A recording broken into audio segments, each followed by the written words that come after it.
Լինել հայ-ադրբեջանական սահմանի հենակետերում, գրել սահմանապահի հանդերձանք ու զգալ երկրի պահապանի հպարտությունը։ Այս զգացողությամբ էին համակվել Եղարետ կրթամշակութային հասարակական կազմակերպության պատանիներն ու երիտասարդները, ովքեր «Ես էլ եմ զինվոր» ծրագրի շրջանակներում հնարավորություն ունեցան լինել մարտական հենակետերում եւ բացահայտել առաջնագծի ծառայության հետաքրքրություններն ու գաղտնիքները։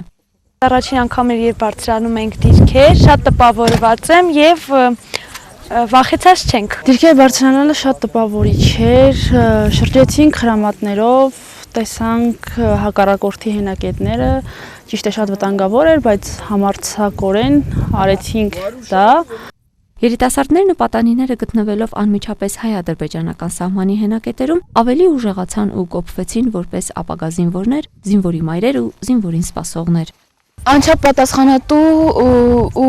դժվար գործ է սահման պահելը, որովհետև ասում են, որ շատ անգամներ հրադադարը խախտվում հակառակորդի կողմից ու հասկանում ես, որ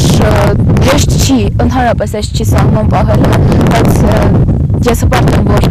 այսպիսի տղաներ կան, որոնք մեր անդորն են հսկում ու պահում են մեր սահմանները։ Ես հպարտ եմ իրենցով ու հուսում եմ Աստված միշտ իրենց կողքին կլինի եւ կպաշտպանի իրենց։